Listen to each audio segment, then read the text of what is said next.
I do consider us I do consider Not Your Grannies a successful crochet vendors.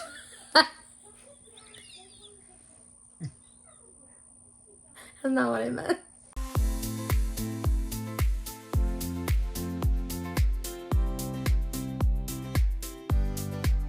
Hello, welcome to the channel. This is Not Your Granny's Crochet.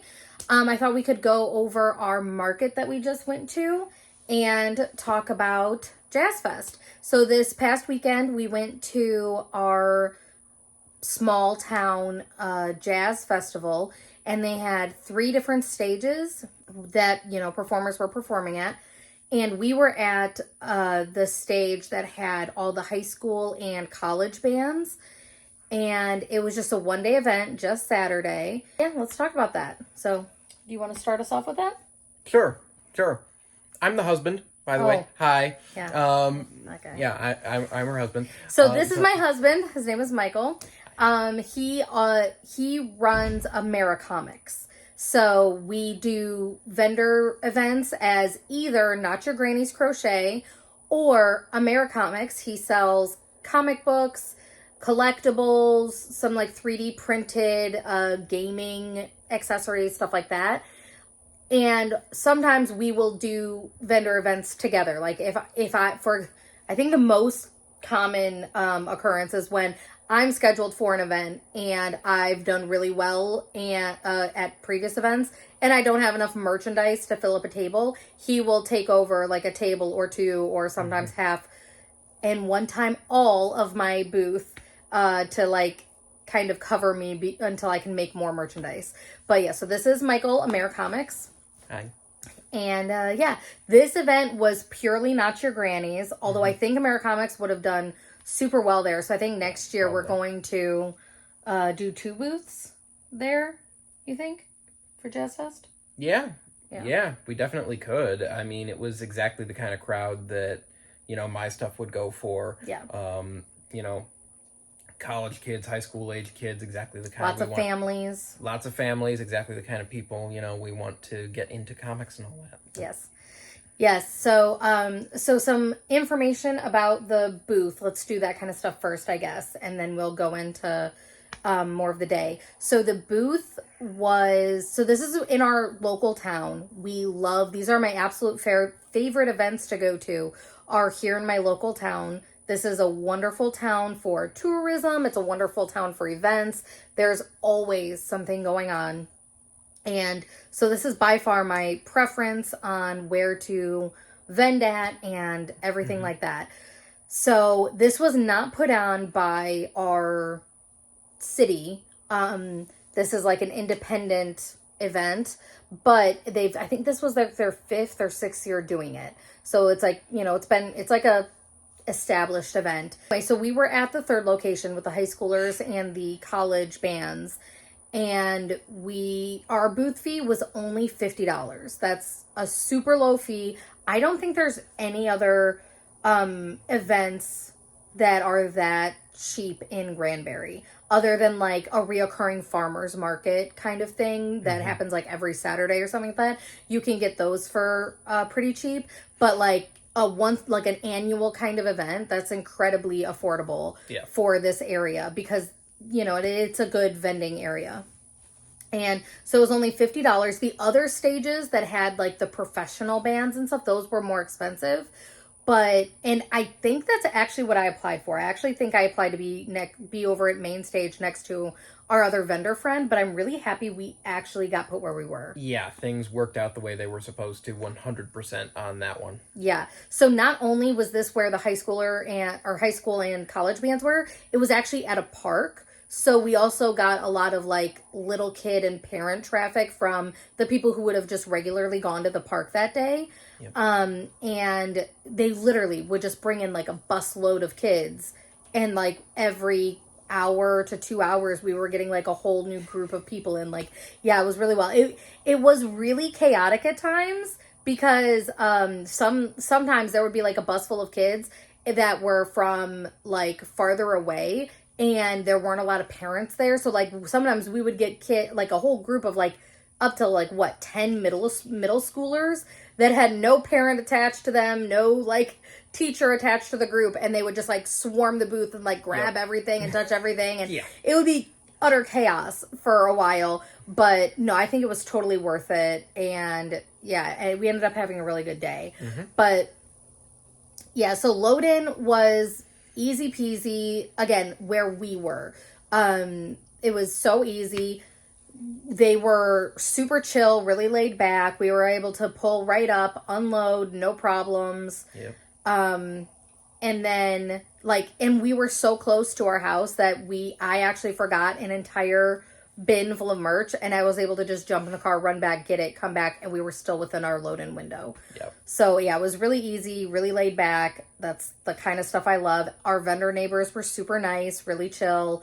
And yeah, we were able to get set up, and load out was also incredibly easy, which is a really big deal because the other 2 locations were not like that. No, not easy anyplace else. We were literally able to drive up on the grass, park right next to where our booth was, and just throw everything in the back of the van and go. Yeah, we didn't even need the dolly to load up because we were the last vendors to load up. And so, yeah, we were like everyone else was driving up there. So we just kind of, we were the last ones to go, and we're like, might as well just do what they were doing. And it was totally fine.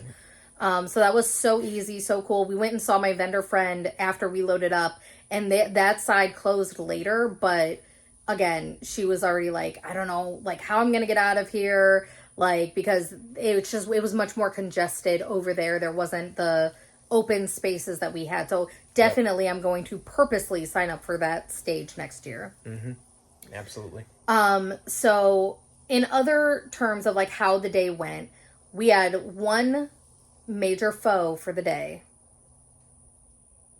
You want to tell me what it was?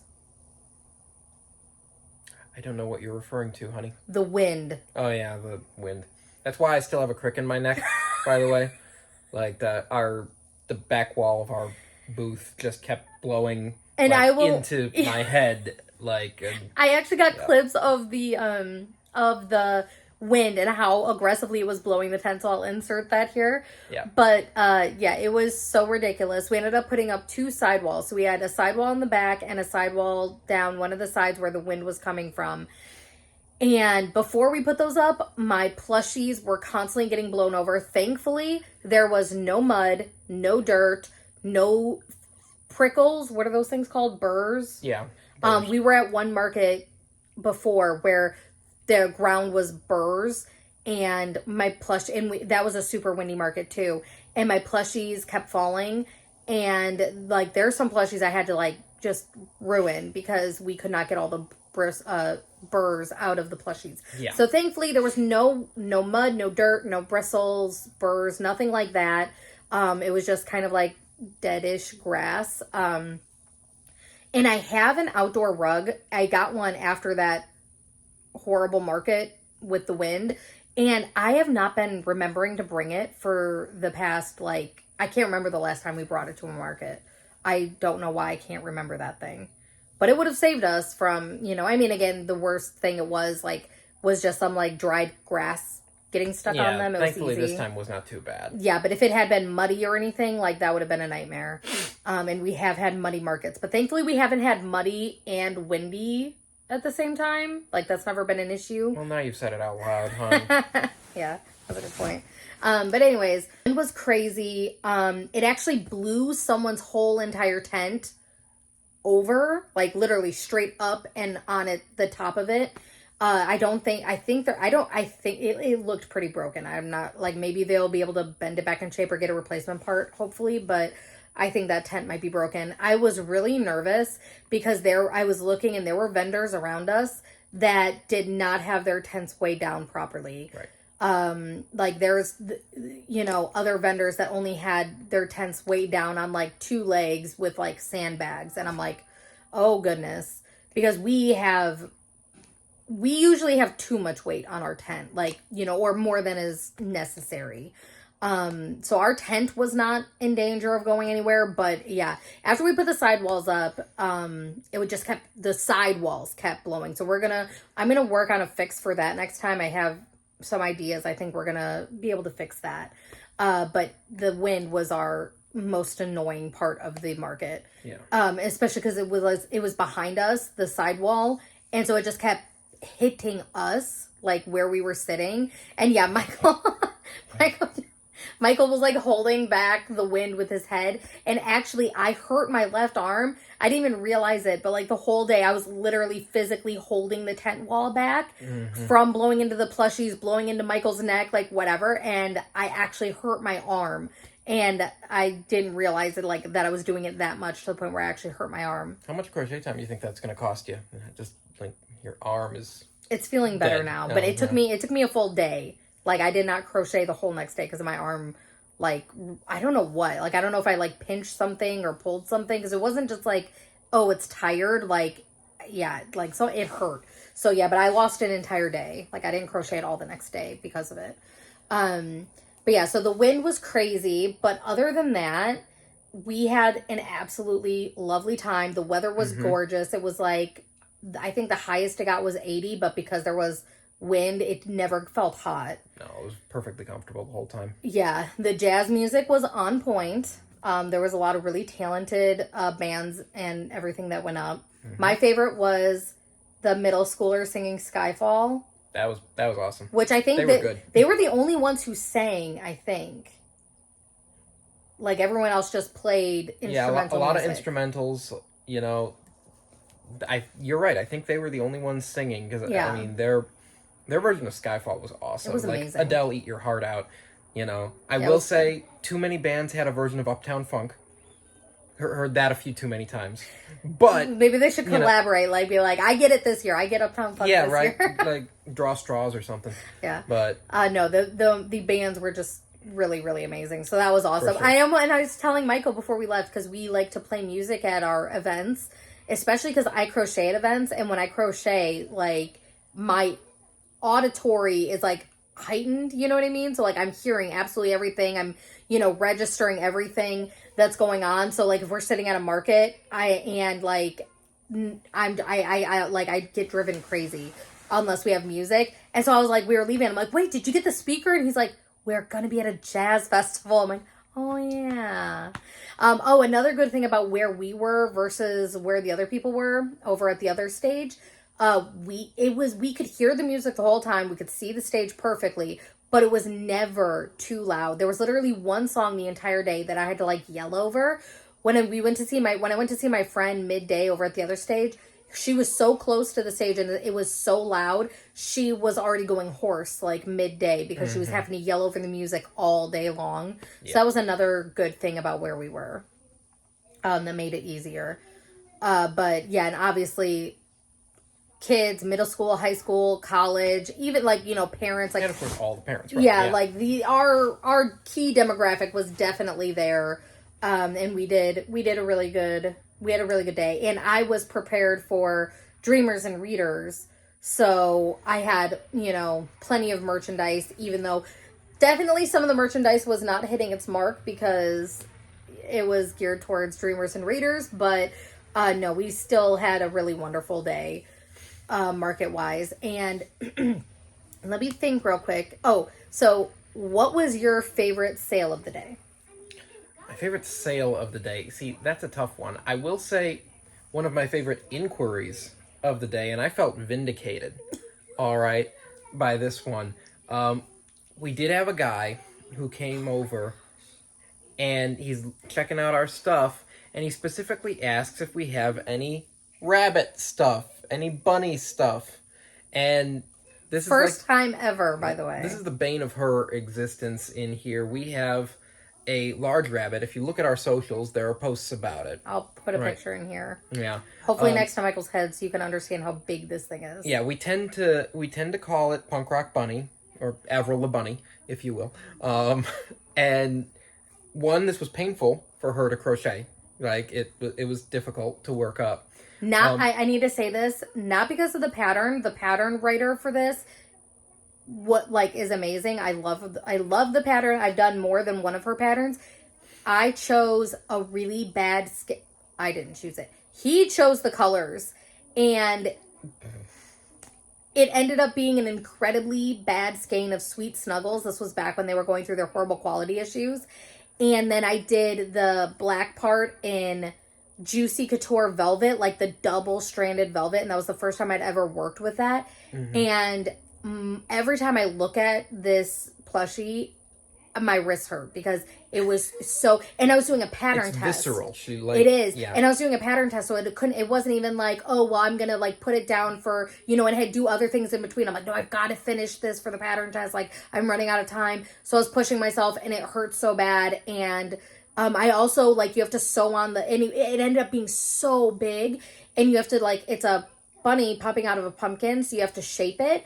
And I did not have big needles, okay? I only had, at this time, I didn't know they made big needles because this was, like, what, a year or 2 years ago? So I only had these little needles to try to do this plushie shaping on this massive plushie. It was a horrible experience from beginning to end because of my own choices on the making of it and stuff. In any event, it's a big plush bunny. It's adorable, all right? Like Mary said, the pattern was incredible. It looks great. It really does. But we've been carrying it around. It hasn't sold, right? Probably because the colors are a little weird. Especially in the early goings, I was kind of very big on trying, like, funny colors and stuff like that. But it would have sold, I'm convinced, because he was asking for bunny stuff, specifically. And I mentioned, well, we typically have, a bunny that's popping out of a pumpkin. He's like, that would have been perfect. He did not say that. He literally did. Bunny, right? That was my favorite inquiry, I think. I was not there for this. Yeah, you were not there. It might all be fiction. If I were going to make something up, why would it be that? Because he was like, oh, wait, we didn't pack this. And I was like, just leave it. This is not the day it's going to get sold. I literally, like, this was like the first time we ever left it on purpose. Yeah. See, I can point too. But yeah. So anyways, okay, that was your favorite inquiry. Yeah. I have two sales that stick out in my mind as favorite sales. One was Deadpool, Astride the Unicorn. Yes, that was such a cool story. So I always love this Deadpool. I've made it. Was this my second or third time making it? At least third. Yeah. At least. I think you've actually probably done 4. Yeah. Oh, yeah, at least third, maybe fourth. You're right. Because the first one I freehanded the unicorn and everything. And that was and we had that at, like, Comic-Con, back when we did Comic-Con. So, yeah, this one was at least the third one. So I love having this at my booth. And I will, like, always try to have one at my booth because it's a creation out of my little brain. And I love it. And it changes as, I get better. It gets better. I'm thinking about adding, I told Michael this, I think I might add a sombrero this time because I think that's very Deadpoolian. And a chimichanga. And holding a chimichanga. One of the renditions, he was holding a katana, but I think this time he might need to hold a chimichanga. Yeah. Yeah. But anyways, so we'll see how that goes. But, so this dad walked up and he was like, how much is he asked how much it was. And I honestly, said, I quoted him lower than I had been and what I normally sell that Deadpool at, because I've sold it, like I said, at least 2 or 3 other times, for much higher. But I didn't like that I made his head too small. And I think that's why he hadn't sold yet. So I decided to really, I mean, he wasn't, like, dramatically marked down, but he's marked down for what he does normally sell for. And he instantly was like, yep, I'm taking him. And tell the story. So, was it he and his son? Daughter. He and his daughter just kind of had this back and forth thing with Deadpool. And the deal was she was ill, right? He said she was in, like, a dark place mentally, like, mental health wise, right now, or just coming out of it. Yeah, but they had kind of been kicking Deadpool references back and forth. He'd get her something, she'd get him something, and back and forth. And it always makes our hearts really happy when something that we have can go to some story like that. Can go to someone where, like, it really means something, because honestly it feels a little hollow. Hollow is a good word for it when, like, it's a You know, a parent saying, "Oh, fine, okay, what do you want? Okay, fine, we'll get this thing." You know, Definitely. and you know, for a kid who's just kind of belly aching and just wants something. Not that we don't enjoy selling to kids, we love selling to kids, but like, you know, when it's someone who doesn't really care about it and it's just like, whatever, you're getting this, you know, like, obviously, we appreciate every single sale. That's not what we're saying, but it's, you know, it's always like, oh. It just hits way differently. Yeah, it hits so much nicer. It's so much more fulfilling when it's something that, like, someone is really excited about it. It's really going to mean something to them or to their family, you know. And this was one of those moments, and it was definitely really cool. And I was so glad to see, you know, Deadpool on the Unicorn go there. Yeah. And actually, it's funny because this is the second time that Deadpool is sold to a dad walking up and being like, my daughter wants that. This is actually the second time not, the daughter was with the dad the first time it happened, I think. But anyway, my other favorite sale is going to highlight exactly what you're talking about, because these two women walk up and they were just being so kind and so sweet and like, oh, this is so cute. Oh, look at this. You know, really getting excited over a lot of stuff in the booth and everything. And they saw my big toothless, and obviously that one is pricier, you know, one of my big statement pieces. And then they saw the little toothlesses, and I mentioned before, if you saw my previous videos, like I'm trying to find the right head, body, wing, tail fin combo. So I actually had like 3 different types of the little toothlesses out. And so she, you know, was like, okay, I'm definitely buying a toothless. And she like took her time really analyzing the different styles and picking her favorite one and everything. And she was just so giddy, literally giddy over the purchase. And I was like, oh, can I bag it up for you? And she's like hugging it. She's like, no, you can't take him. Like, I'm gonna carry him like this. I'm like, well, maybe just like take it back just in case you get sick of carrying him. She's like, I'm never gonna get sick of carrying him, you know? Like, It was like that kind of like level of interaction. And then like, literally like what, 10 minutes later, she wasn't talking to us, but I heard her again going, look at my toothless, it's so cute, you know, like gushing over it to somebody else.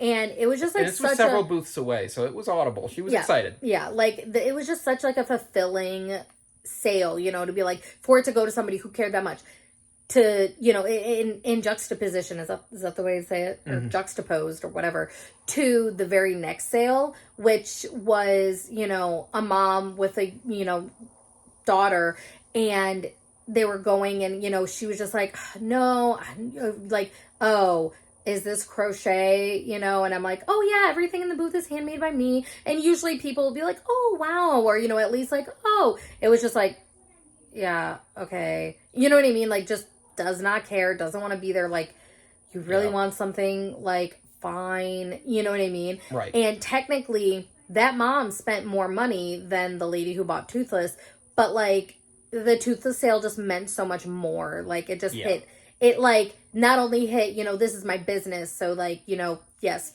as you said, we appreciate every sale and everything, so like, thank you for supporting small businesses and everything, but that like toothless sale was like soul fulfilling too, not just like business fulfilling, right?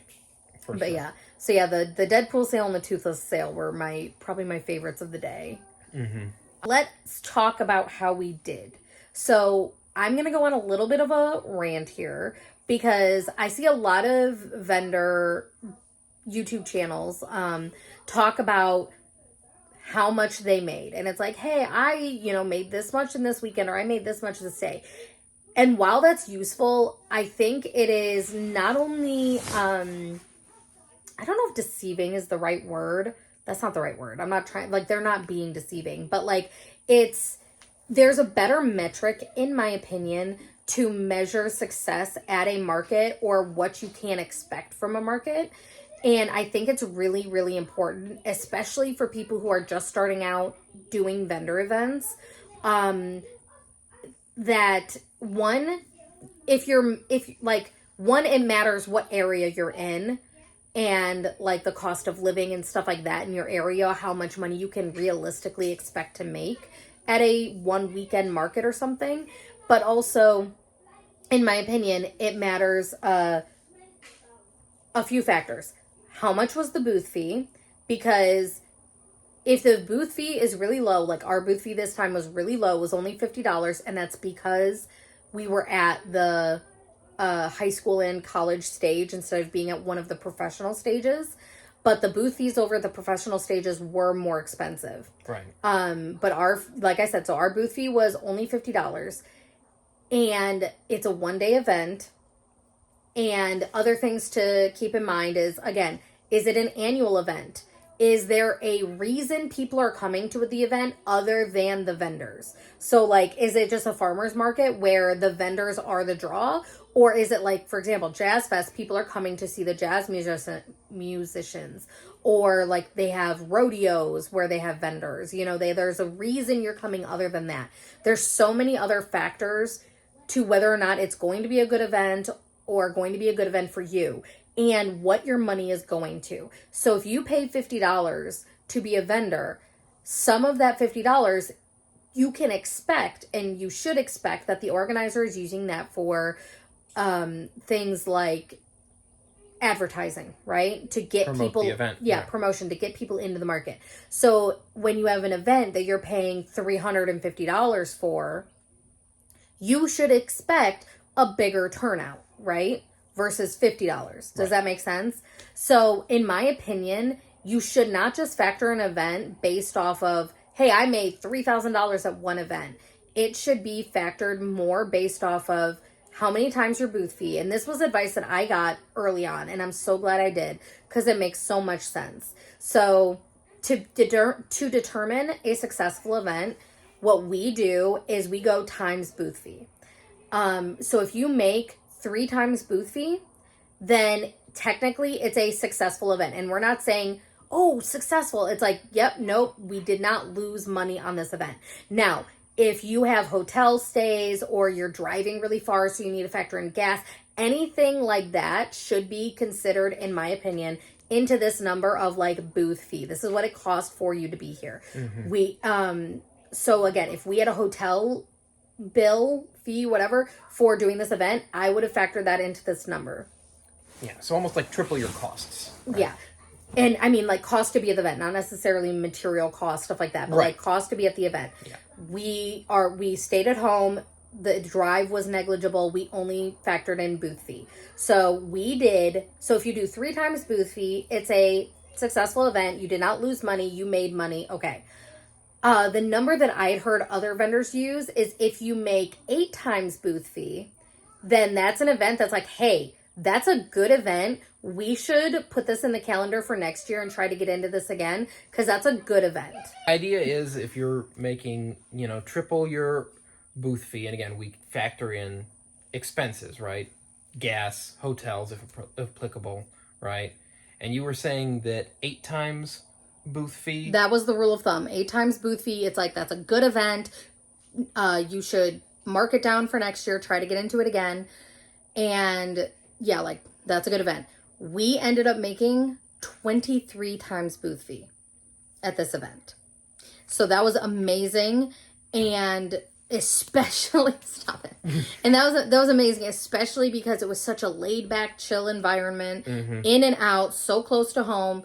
Now, if we had been at the other side, obviously, like, the potential for making money is more, but also you have to factor in higher booth fees and more, what's the word? Like, stress? Yeah, like, bad vibes. Like, like, all the vendors, like, there was, like, vendors, like, kind of, like, in each other's way, blocking each other, being inconsiderate. We didn't have any of that, because like everything was just so much calmer, chiller. And again, not because like the kids, they were crazy, but like load in, load out was so calm, chill, easygoing. Like, that was awesome. So anyway, yes, we made 23 times booth fee, which was phenomenal, far better than I was expecting. That's amazing. So 23 times booth fee is just under $1,200. That's how much we made. Now, obviously, that's not all profit. That's how much we sold. Obviously, then we have like other costs, materials, stuff like that. Things like that, obviously. But yeah, so we did amazing. We are super thrilled. This is definitely going at the top of our list for next year. And yeah, we are just absolutely so beyond happy with that market. Yes. Even with the wind. Yeah, even with the wind, which was very frustrating in the moment. Yeah. But, you know, yeah, small price to pay, as it were. for sure, for sure. And so, yeah, so we're definitely going to keep that event for the future. And yeah, that's just my little like 2 cents on, don't be discouraged if you do events and you're not making these $3,000 like, you know, price tags or whatever, you know, $3,000 days or weekends that other people are doing, when you don't know, like, I mean, maybe you do, maybe they tell you, but like you have to factor into, yes, sorry. The other thing that you have to factor into that I wanted to mention was the other rule of thumb that I heard very early on and I have tried to live by is, however much money you want to make, you should have double that much money in inventory.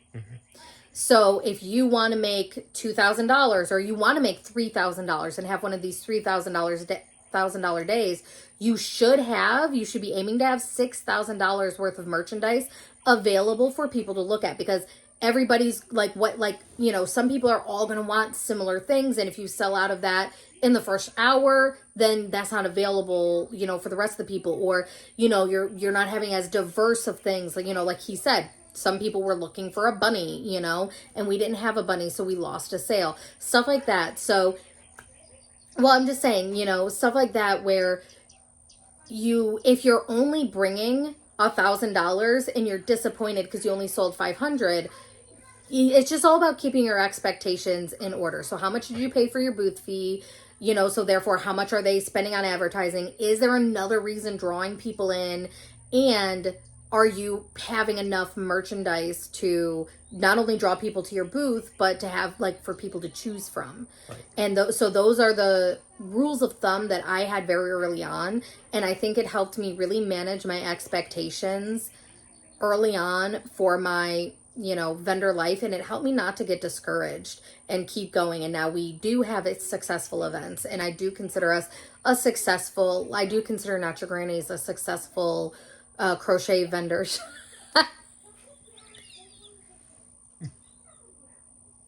That's not what I meant.